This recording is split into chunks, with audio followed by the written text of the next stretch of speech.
Gospodin s vama. I s duhom tvojim. Čitanje Svetog Evanđelja po Mateju. Slava tebi, Gospodine. U ono vrijeme reče Isus svojim učenicima ovu prispodobu. Kraljevstvo će nebesko biti kao kad 10 djevica uzeše svjetiljke i iziđoše u susret zaručniku. 5 ih bijaše ludi, a 5 mudrih. Lude uzeše svjetiljke, ali ne uzeše sa sobom ulja. Mudre pak zajedno sa svjetiljkama uzeše u posudama ulja. Budući da je zaručnik okasnio, sve one zadrijemaše i pozaspaše. O ponoći nasta vika, evo zaručnika, iziđite mu ususret. Tada ustadoše sve one djevice i urediše svoje svjetiljke. Lude tada rekoše mudrima, dajte nam od svoga ulja, gase nam se svjetiljke. Mudre im odgovore, nipošto ne bi doteklo nama i vama. Pođite radije k prodavačima i kupite. Dok one odoše kupiti, dođe zaručnik koje bijahu pripravne, uđoše s njim na svadbu i zatvore se vrata. Poslije dođu i ostale djevice, pa stanu dozivati, Gospodine, Gospodine, otvori nam. A on im odgovori, zaista kaže vam, ne poznam vas. Bdijte dakle, jer ne znate dana ni časa. Riječ Gospodnja. Po riječima Svetog Evanđelja neka se izbrišu naši grijesi.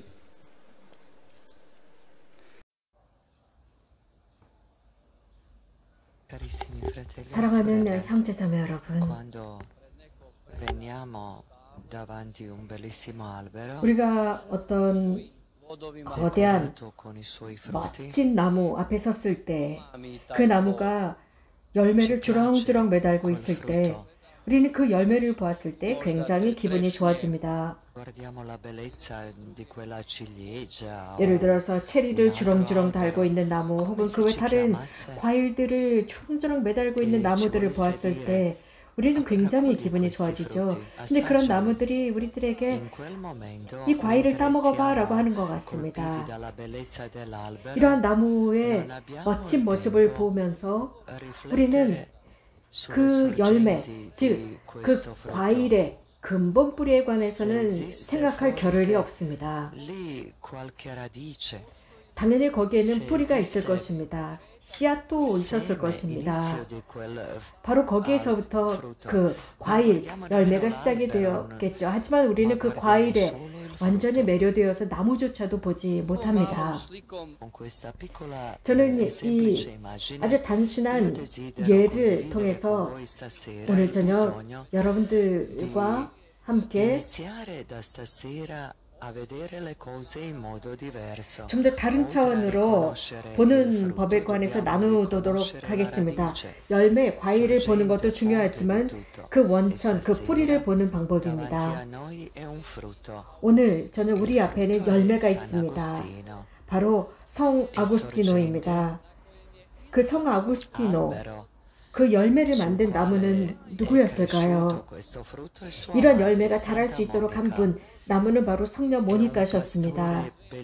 그 성녀 모니카와 정말 놀라운 목자인 성 암브로시오이십니다. 성 아구스티노에 관해서 언급하다 보면 그분의 설교집이나 그분의 여러 가지 강론집 등등을 읽다 보면 바로 하느님께 도달하게 합니다. 바로 여기에서 정말 중요한 것은 그 원천을 소홀히 하면 안 된다라는 결론에 도달하게 됩니다. 그렇기 때문에 중요한 것은 성인이 지니셨던 그 성덕은 다름 아닌 기도하시던 그분의 거룩한 어머니에서부터 비롯되었습니다. 그렇기 때문에 우리들의 삶 안에서 어머니의 역할이 얼마나 중요한지요. 이 어머니가 얼마나 중요한 위치에 있는지요. 집안에서 기도하시고 우리들을 위한 예언녀라고 할 수 있습니다. 가족들, 자식들을 돌보고 그들을 기다리고 자식들이 회개하길 기다리고 잘못된 길에서 돌아오길 기다리면서 기도하는 우리들의 어머니에 있습니다. 그렇기 때문에 십자가의 복녀 데레사 에트샤인은 자신의 책에서, 즉 여성들을 위한 책에서 이런 말을 했습니다. 어머니의 중요한 임무, 소명에 관해서 언급하면서 깨어나고 다시 깨어날 수 있었던 것은 바로 어머니로서 자식들 안에서의 어떤 종교 심성을 만들어내는 것이다. 깨워내고 또 깨워낸다 라고 했습니다. 하나님의 삶을 받아들이는 데서부터 비롯된다고 했습니다. 이러한 하나님의 삶이 여인을 움직인다고 했습니다. 어머니를 움직입니다. 그래서 어머니의 그 힘은 모두 자식들에게 계승되고 또 그 후손들에게 계승됩니다. 그렇기 때문에 사랑하는 형제자매 여러분, 여러 가지 우리들의 귀에는 많은 것들이 들려옵니다. 많은 것들이 들려오고 또 여러 가지 많은 답들, 누구로부터 오는지 모르지만 여러 가지 답들, 그런 답들, 해결책을 듣기보다는 우리들의 어머니들의 답을 듣도록 합시다.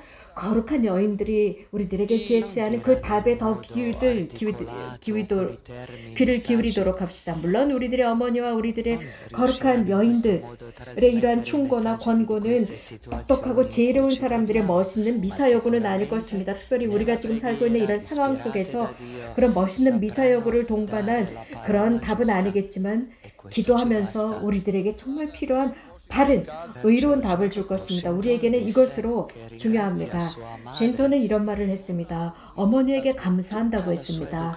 자신의 모든 윤리적인 교육과 가치와 지식과 이러한 모든 것은, 이런 모든 것에 대한 세 번째는 바로 다름 아닌 어머니로부터 온다고 했습니다. 형제자매 여러분, 우리도 이곳 메주거리를 찾아왔습니다. 우리는 이곳에서 편안합니다. 왜냐하면 이곳에 우리들의 엄마가 계시기 때문입니다.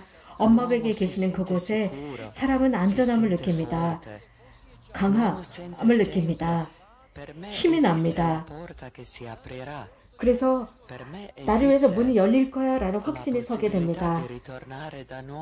내가 다시 새 출발을 할 수 있고 다시 돌아갈 수 있어, 새 출발을 할 수 있어 라는 힘이 생깁니다. 즉 어머니 곁에 있을 때 이것은 우리들에게 안전함입니다. 이 거룩한 어머니, 그 거룩한 어머니를 통해서 성 아우구스티누스가 태어났습니다. 물론 그것은 육체적으로 태어난 것뿐만이 아닙니다. 우리가 이 지상에 사는 것은 사람들을 탄생시키는 것뿐만 아니라 모든 사람들 속에 영성을 탄생시키는 것입니다. 우리는 아우구스틴 성인으로부터 배워야 하는 것이 있습니다. 회개로 가기 위한 인생 전반에 걸친 투쟁, 바로 그것입니다. 그렇게 할 수 있었던 것은 그분을 위해서 기도하는 바로 어머니, 성령 모니카가 계셨습니다. 우리가 너무나도 잘 알고 있는 아우구스틴 성인의 그 말씀, 예전에도 있었고 지금도 새로운, 바로 당신을 이렇게 늦게 사랑하게 되었군요 라고 하는 말씀이죠. 성 아우구스틴은 또 이렇게 강조하고 있습니다. 그의 저작 활동을 통해서 나의 하느님, 이 오랜 기간 동안, 제가 이렇게 잘못 살아가는 기간 동안 죄와 불륜과 탐욕과 욕정 속에 살아가는 그동안 당신은 제 안에 계셨군요. 그런데 저는 제 자신 밖에서 있었나이다 라고 고백합니다. 보십시오. 저는 제 자신 밖에 있었나이다 라고 고백합니다. 이게 어떤 것을 의미할까요? 우리가 정말 하느님과 함께하지 않는다면 우리 사람은 자아 밖에 있게 된다는 뜻입니다. 당신께서 저를 부르셨습니다. 당신께서 큰 소리로 저를 부르셨습니다. 그러면서 저의 귀를 열어주셨고 저의 눈을 뜨게 해주셨습니다. 주님, 저를 끌어잡아 당기던 그 모든 향내들을 없애주시고 제가 당신께 다가가게 하고 평화를 느끼게 해주셨나이다. 제 영혼이 당신을 향해 열렬히 타오르나이다 라고 했습니다. 형제자매 여러분 가끔씩 자문해 보시지 않습니까? 즉 기도할 필요가 있지는 않을까? 누군가의 회개를 위해서 내가 조금 더 기다려야 하지는 않을까? 라는 질문들 말입니다. 혹은 누군가의 회개를 위해서 내가 기도할 힘은 있는 것일까? 우리들이 사랑하는 이들을 위한 기도할 힘은 있는 것일까? 답은 그렇다입니다. 아우스틴 성인은 이렇게 말씀하셨습니다. 당신은 제 안에 계셨고 당신이 저를 부르셨지만 이 모든 것은 어머니의 기도를 통해서 알았다고 했습니다. 이렇게 눈이 멀었을 때 그는 어머니로부터 멀어졌지만 어머니의 기도를 통해서 하나님께서 그를 어루만지셨을 때 아우스틴 성인은 더 이상 하나님으로부터 떠나지 않았습니다. 많은 죄인들, 마리아 막달라나에서부터 시작해서 그들은 예수님을 만났을 때 더 이상 그분을 떠나지 않았습니다. 십자가의 길에서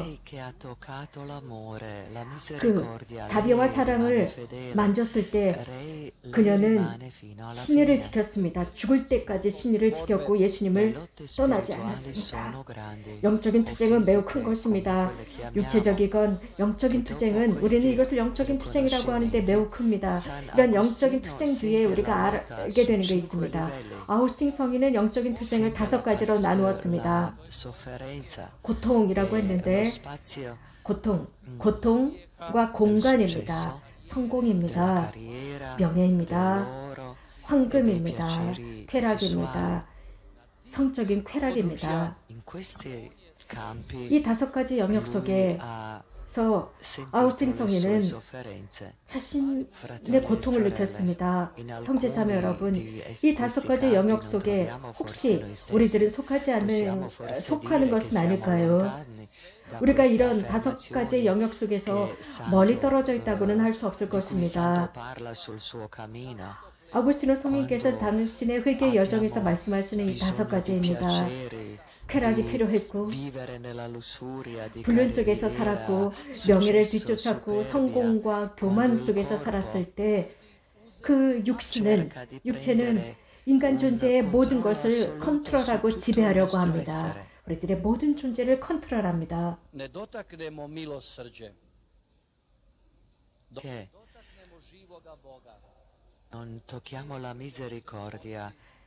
자비,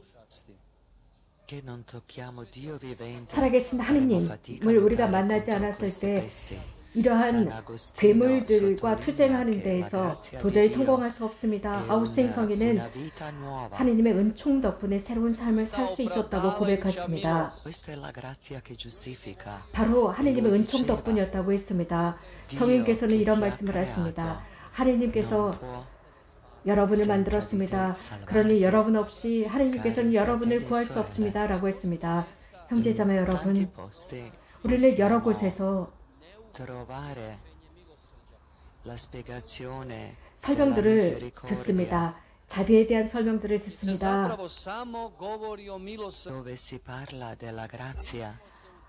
은총에 관해서 언급하는 그곳으로부터 우리는 참회와 통회로부터 멀어졌습니다. 그런데 성인은 이런 말씀을 하십니다. 하나님께서는 여러분 없이 여러분을 구원할 수 없다라고 했습니다. 그래서 우리는 하나님께 먼저 예라고 대답해 드려야 합니다. 그저 하나님의 자비에 의지하면서 계속 죄의 삶을 살아간다면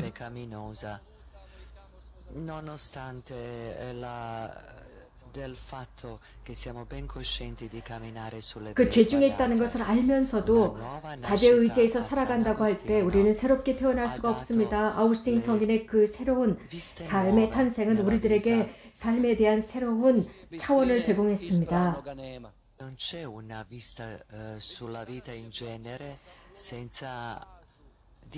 하나님 없이 우리는 평범한 삶을 유지할 수 없습니다.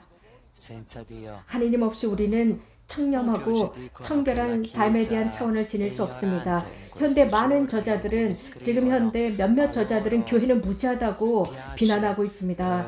그래서 교회가 무지한 대중들을 좋아한다 라고들 비난하면서 글을 쓰고 있습니다.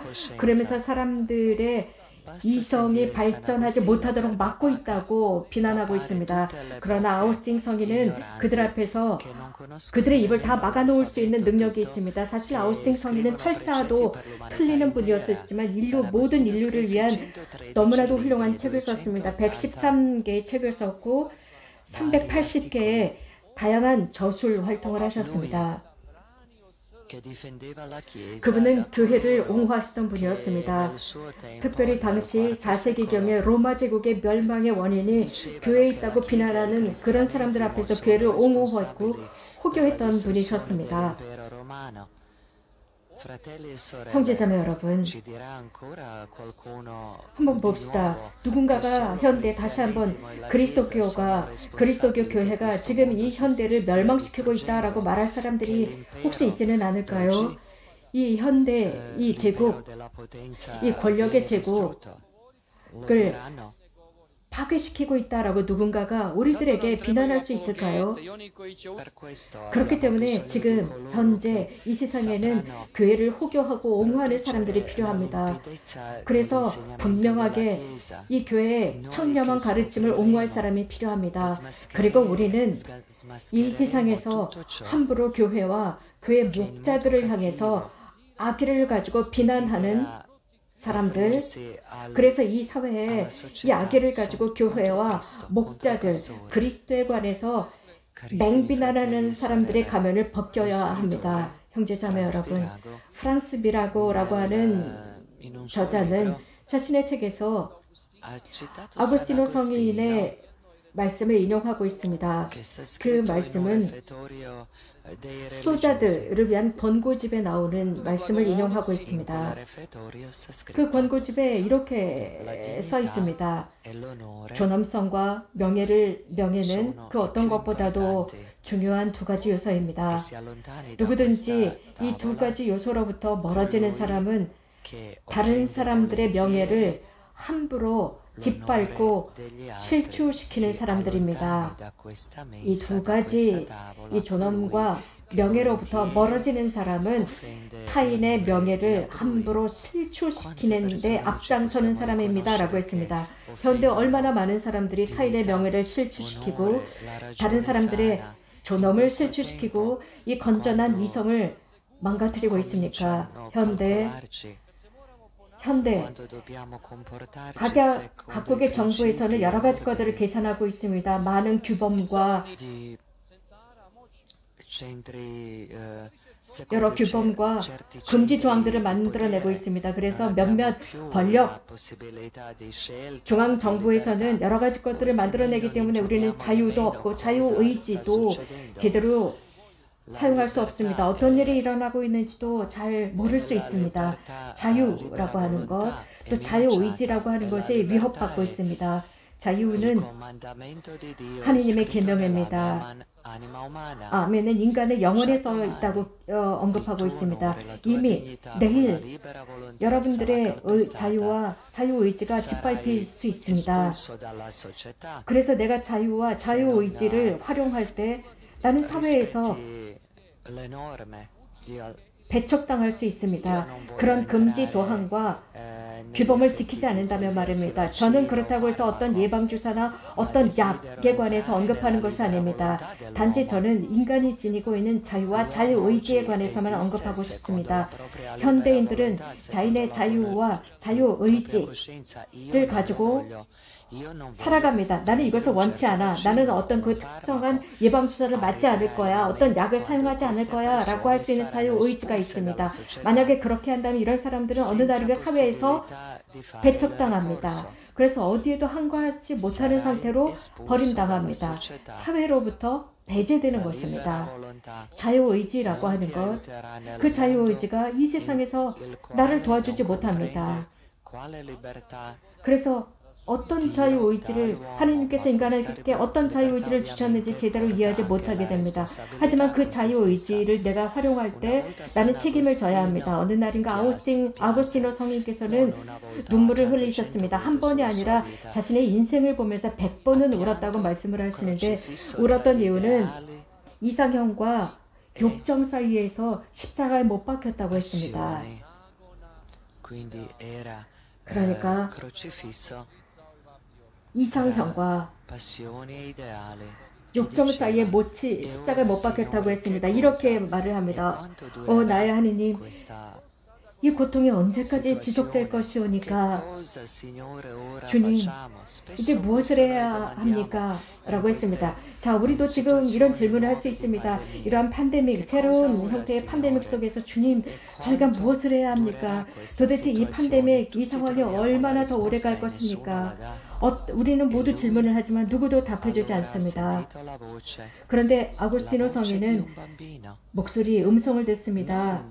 학식 있는 어떤 어른의 목소리를 들은 것이 아닙니다. 천진난만한 어린아이의 음성을 듣게 됩니다. 그 음성은 아구스티노 성인에게 답을 해주었는데 우리들을 위한 답이기도 합니다. 돌렐레에게 집어 들고 읽어라입니다. 성서 말씀을 읽으라는 하느님의 명령이었습니다. 그래서 성서 말씀 예수 그리스도 안에서 답을 찾으라는 명령이었습니다. 살아있는 하느님의 말씀 성경입니다. 그런데 현대 우리는 성경이 아니라 구글이나 네이버에서 답을 찾으려고 합니다.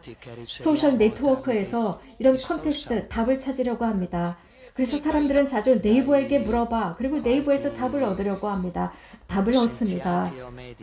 그래서 의사들이나 학자들 돌렐레에게 집어들고 읽어라. 거룩한 말씀을 들고 읽으십시오. 거기에 여러분과 나와 성 아구스틴과 모든 사회 모든 사람들을 위한 답이 바로 성서에 있습니다. 아멘.